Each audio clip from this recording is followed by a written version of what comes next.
Olá, estamos aqui novamente para iniciar mais uma conversa, nossa quarta conversa específica, fazendo reflexões sobre a didática, reafirmando e recolocando uma questão que está posta desde o início dessas nossas conversas. A nossa pretensão não é a de transmitir regras de como alguém pode dar uma boa aula, ou não é cumprir o papel que alguns manuais cumprem de apresentar modelos de fichamento, modelos de planilha, modelos de construção e estabelecimento de objetivos. Isso, há vários manuais aí que dão conta disso. A gente vem considerando nessas conversas que o fundamental nessa discussão é a compreensão dos princípios teóricos, é a compreensão dos fundamentos filosóficos que orientam as didáticas que são adotadas, que são estabelecidas, as práticas de ensinar que estão postas a partir de fundamentos da filosofia da educação. E é disso que a gente quer tratar. A gente tratou nas 3 primeiras conversas de uma série de questões e eu queria retomar algo que é extremamente importante, que foi o impacto das reformas que os diferentes métodos chamados de pedagogias ativas, principalmente aqueles que se situam no bloco norte-americano da Escola Nova, tiveram no Brasil, tiveram na escola brasileira.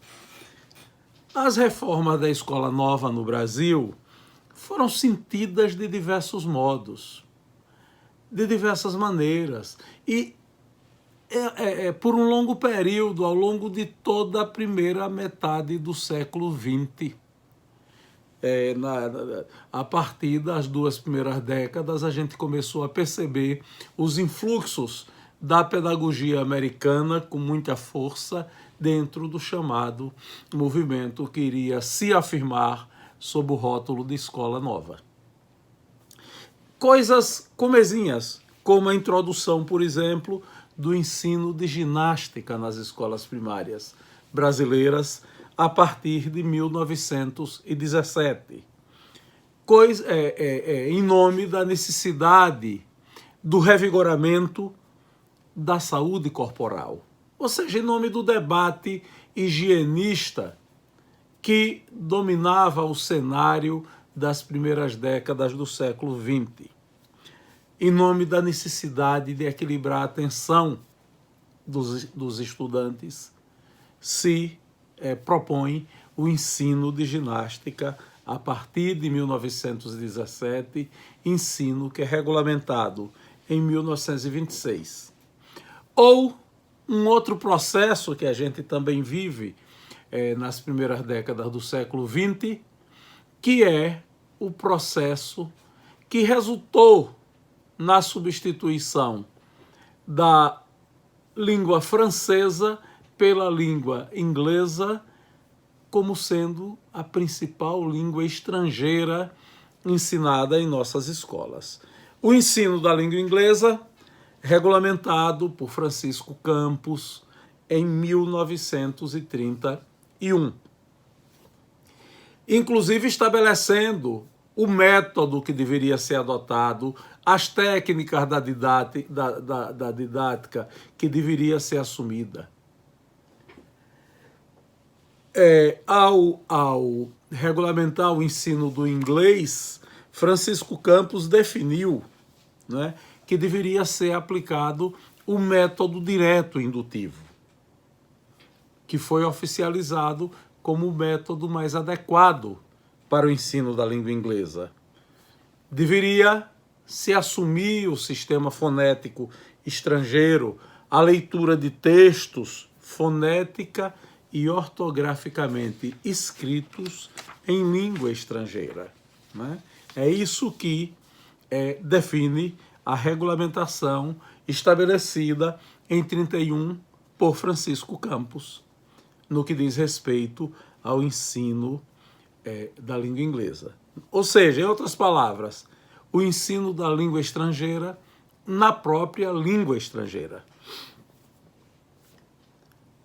Ao observar esses exemplos, a gente extrai daí fundamentos da filosofia da educação que os orientava, a gente extrai daí os princípios dos métodos que foram estabelecidos, a gente extrai daí os princípios e os fundamentos das didáticas, das técnicas de ensinar, do funcionamento da sala de aula, do trabalho docente que se aplicou. Ou seja, o conjunto de métodos da Escola Nova conformou uma didática fundamentados em uma filosofia da educação. Filosofia da educação inspirada pelo pragmatismo norte-americano, que resultou em especificidades educacionais filosóficas, como o progressismo, o reconstrucionismo, que são filhos diletos desse movimento. Ou seja, o pragmatismo vai nos ensinar que a educação é um fim, porque ela objetiva melhorar e aperfeiçoar o homem. O pragmatismo vai nos ensinar que a educação, além de um fim, é também um meio, porque ela vai constituir um método destinado ao cumprimento do seu mistério, do seu objetivo. O pragmatismo vai nos ensinar que as mentes devem ser utilizadas para resolver problemas e que a escola tem um papel importantíssimo para formar as pessoas, para preparar as mentes que se destinam a resolver problemas. As ideias possuem consequências práticas. Este será um ensinamento extremamente importante legado para nós pelo pragmatismo. As consequências práticas das ideias determinam, dizem os pragmatistas, o seu valor e o seu significado. Eu posso dizer que o pragmatismo é assim, essa filosofia norte-americana é inspirada, de acordo com a leitura que eu faço, em duas tradições. Lá nas origens, ela deve muito dos seus princípios ao kantismo alemão. Mas ela deve, com muita clareza, muito explicitamente, à tradição empírica britânica. A ideia de que nós somente podemos conhecer aquilo que os nossos sentidos experimentam. Isso está presente no pragmatismo, ou seja, a experiência é fundamental. O homem é a experiência. O homem vive a experiência, a intensidade da vida é a experiência. A experiência está dentro de cada indivíduo, dizem os filósofos pragmatistas.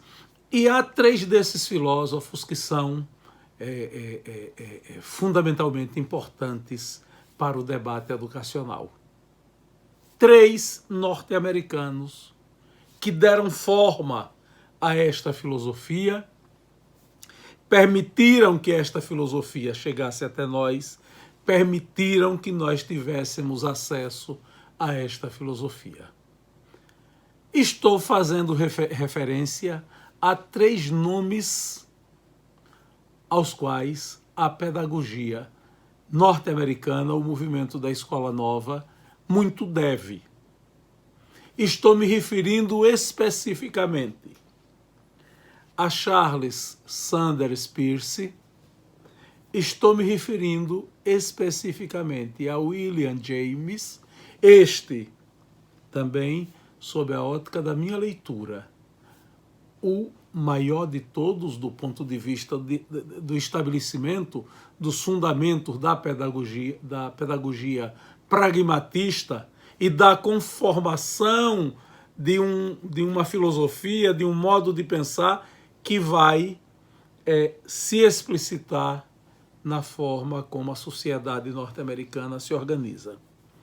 E estou me referindo ao grande filósofo norte-americano da educação, que foi John Dewey.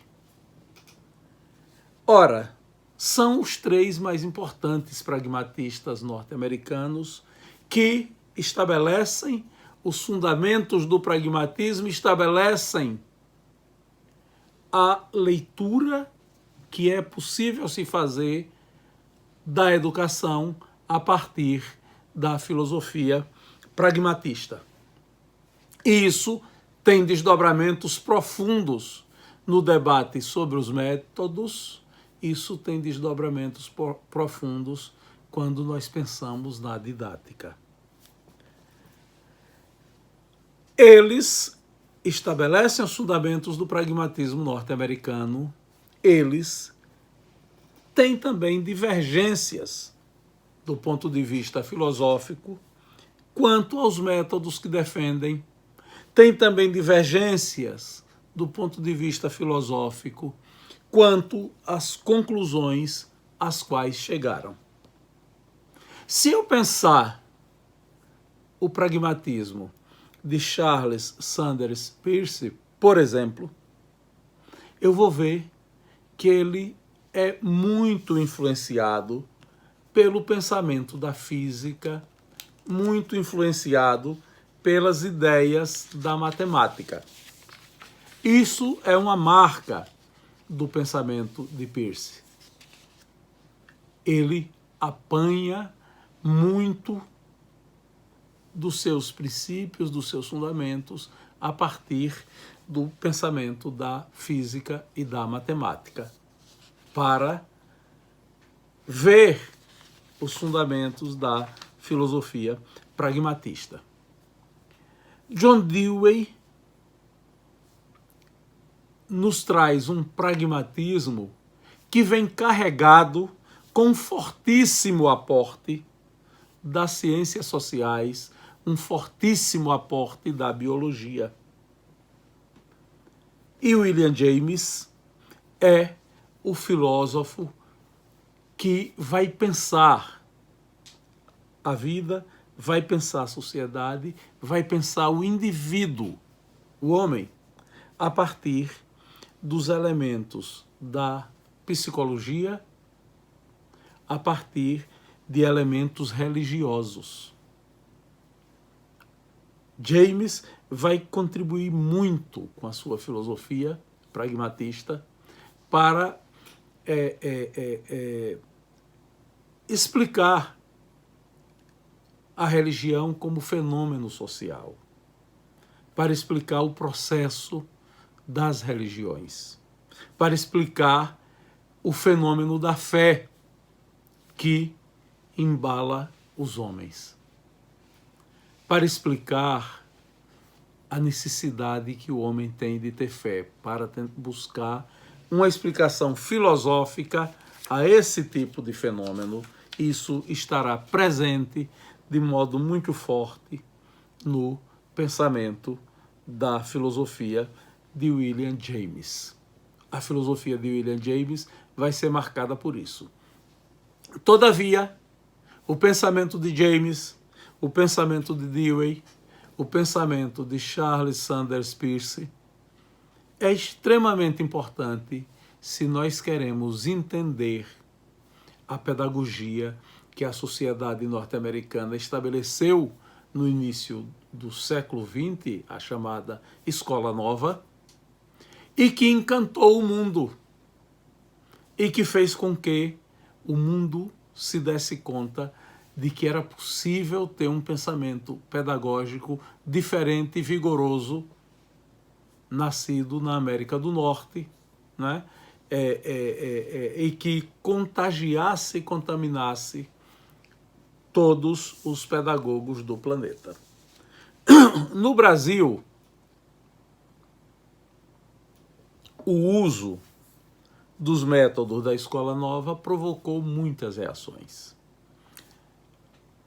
Claro, não poderia ter sido um pensamento unânime, uma forma de pensar, de propor, de projetar a escola, de projetar as formas de educar, de propor métodos, de propor técnicas diferentes de ensinar, de propor uma didática distinta daquela que se praticava até então.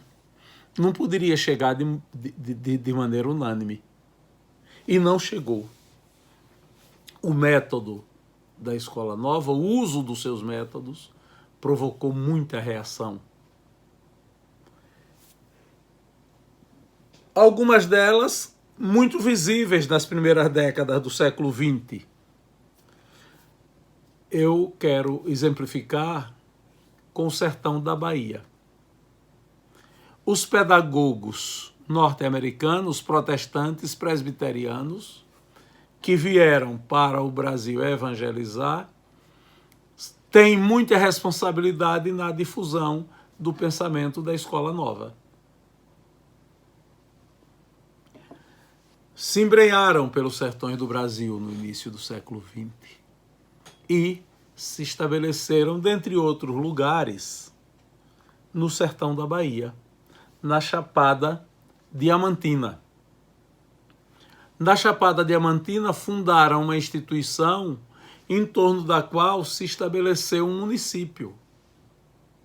Criaram o Instituto Ponte Nova e ali se estabeleceu o município de Wagner, na Chapada Diamantina.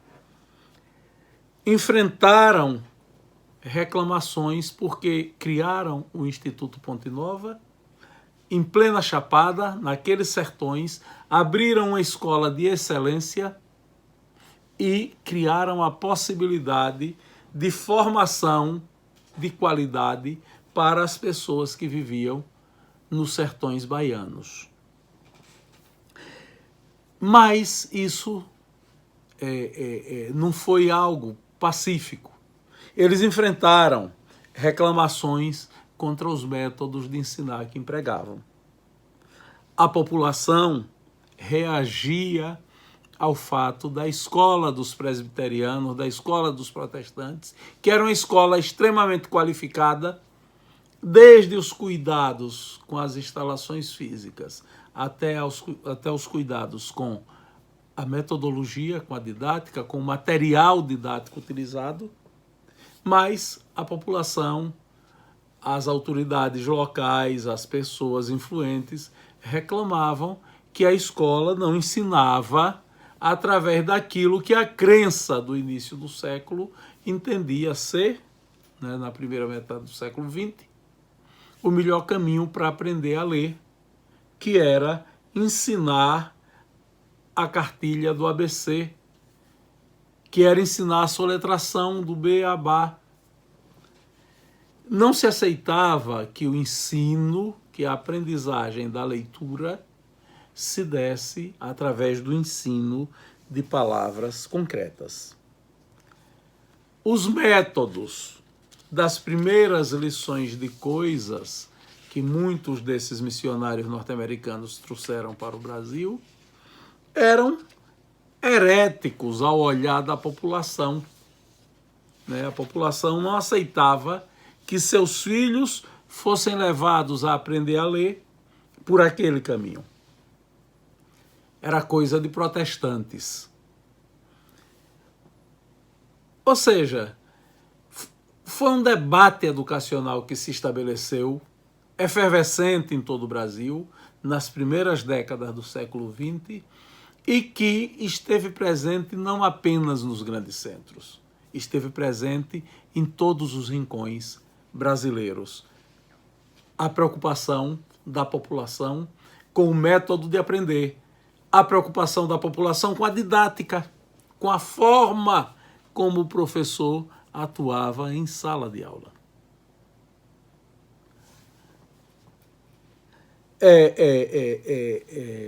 Na verdade, as reformas do ensino que os pedagogos da Escola Nova trouxeram para o Brasil provocaram um choque muito grande em nosso mundo pedagógico. Ajudaram o Brasil a romper com uma tradição escolar que vinha desde o século XVIII. Ajudaram o país, né, a estimular a liberdade de consciência, a tentar começar a aprender o autogoverno, fazer com que na escola as crianças, os adolescentes, os jovens começassem a entrar em contato com o aprendizado do autogoverno, da liberdade de consciência. Lutaram, né, os intelectuais da Escola Nova, estrangeiros que vieram para cá, brasileiros que se encantaram aqui com o movimento Escola Novista, cumpriram um papel muito importante lutando pela oportunidade de haver escola para todos, para transformar a escola num direito, sem discriminação de crenças, sem discriminação de culto. Todos deveriam ter direito a se escolarizar. Defenderam as ideias dos escolanovistas, coisas importantes que eram estranhas à escola brasileira, como o regime da coeducação dos sexos. Algo que agora nos parece tão natural, que é o fato de ter meninos e meninas estudando na mesma sala de aula. Eles propuseram métodos que faziam mais apelo à inteligência do que à memória, que tomava o lugar da prática de estudo em voz alta. Né? Demonstraram que não precisava a repetição permanente em voz alta na sala de aula para o aprendizado da leitura. Recusaram a prática de decorar lições. Se opuseram ao dogmatismo que era muito presente na escola do período. Em outras palavras, rejeitaram o espírito de rotina que era muito forte em nossa escola. No país inteiro, há alguns exemplos muito bons na história da educação do estado de Sergipe. Nos anos 20, nesse debate educacional intenso que estava estabelecido, um governante sergipano, o senhor Maurício Graco Cardoso, colocou o debate sobre educação como sendo um dos pontos de maior importância da sua agenda de governo. Ampliou a nascente rede de grupos escolares sergipana. Ampliou muito. Debateu a necessidade de o estado de Sergipe ter uma rede pública de jardins de infância. O velho projeto alemão do Kindergarten, que no final do século XIX os presbiterianos colocaram em discussão no estado de São Paulo. Maurício Graco Cardoso, governando Sergipe na década de 20, fez uma reforma no currículo da escola primária. Estimulou o ensino de noções sobre o funcionamento da economia, sobre a incorporação de jovens ao mercado de trabalho, através de escolas industriais e escolas agrícolas que também são presentes nesse período. Modificou o funcionamento da organização da escola normal, fazendo com que a escola normal promovesse a inclusão dos métodos ativos. Um debate que se estendeu pelos anos 30, pela década de 1930, durante o período de Vargas, quando Sergipe teve como interventor federal, aliás, dois interventores que foram importantes na política educacional, Augusto Mainar e Heronides Carvalho. Heronides Carvalho, em 1931, comissionou o professor José Augusto da Rocha Lima para que o professor José Augusto da Rocha Lima fizesse o que outros intelectuais da educação sergipana haviam feito a serviço do Estado e outros viriam a fazer a posteriori, e algo que se fazia em vários estados. Mandou o professor Rocha Lima passar uma temporada no estado de São Paulo, estudando as reformas do ensino. O professor Rocha Lima passou alguns meses em São Paulo e foi recebido diretamente pelo professor Lourenço Filho. E esse período que ele passou em São Paulo foi assistido por Lourenço Filho, que o orientou. E ao regressar, ele implementou alguns métodos que estavam adotados na escola de São Paulo, na escola do estado de Sergipe, utilizando os princípios da escola ativa, né, arraigado à crença de que eles tinham a possibilidade de transformar o ensino em Sergipe. As tentativas, né, as buscas, as reformas que foram feitas nas primeiras décadas do século XX, elas foram analisadas na metade do século, na década de 50, no final da década de 50, por um sociólogo da educação, que também tinha muito gosto pela filosofia, tinha gosto pelos métodos, tinha gosto pela didática, era professor da escola normal, que foi o professor José Antônio Nunes Mendonça. Nunes Mendonça investigou a adoção dos métodos da Escola Nova em Sergipe pelos professores da escola normal durante a primeira metade do século XX. E, nas conclusões, há um livro dele belíssimo chamado Educação em Sergipe, publicado em 1959.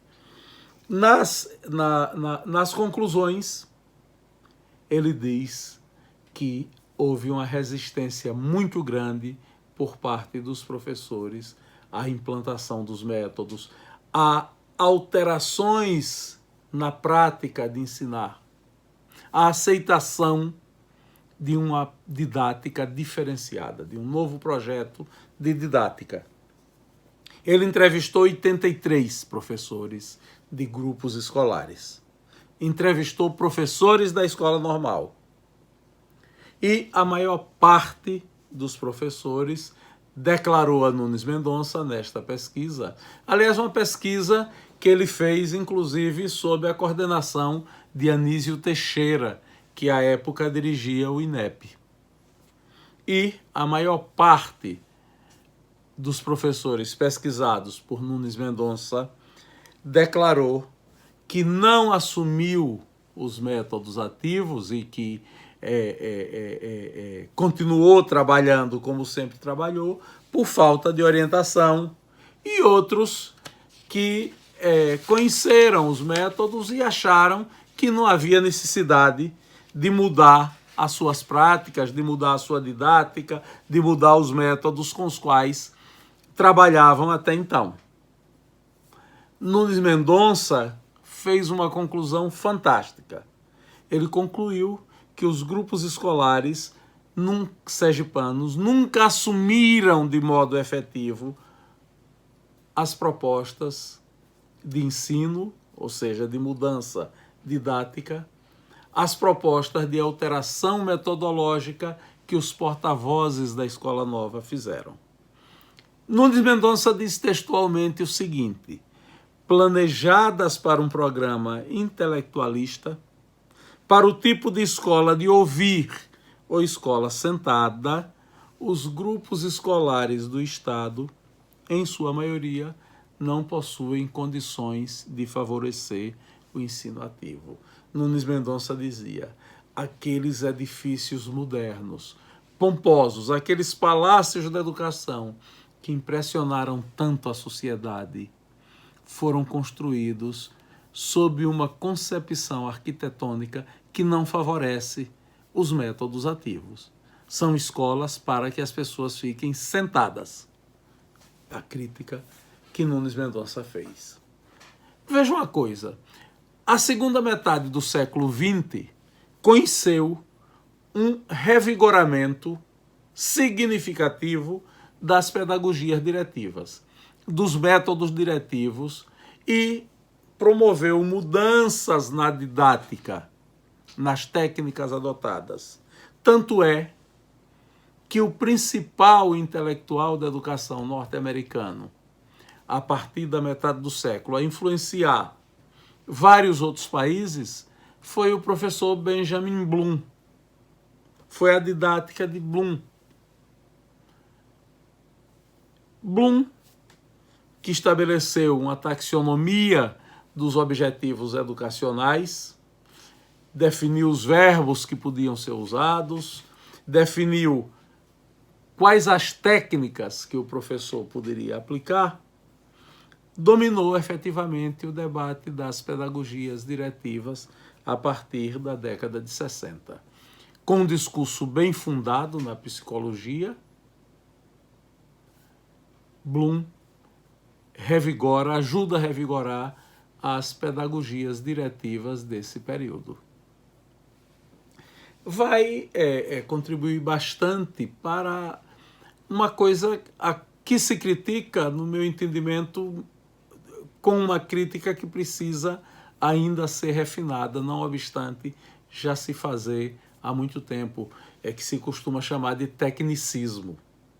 Olha, não dá para a gente recusar as técnicas, e o conhecimento da didática requer técnicas, e todos esses intelectuais, independente do fato de estarem afetos filosoficamente a pedagogias diretivas ou a pedagogias não diretivas, têm algo a dizer do ponto de vista do discurso da didática, e a gente precisa estar atento ao que eles estão tentando nos dizer.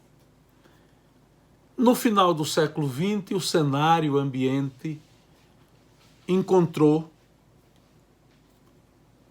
na segunda metade do século XX, dois nomes importantes, né, dois caminhos importantes pela via das pedagogias não diretivas. Sem dúvida nenhuma, um grande pedagogo brasileiro, que foi o professor Paulo Freire, que é um dos maiores pedagogos da história do século XX, um dos grandes da história da educação no século XX, né?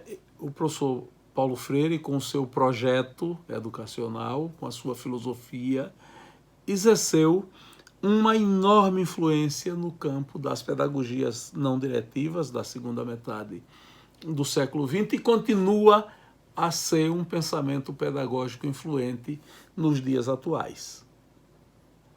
E desse caldeirão no qual efervesceu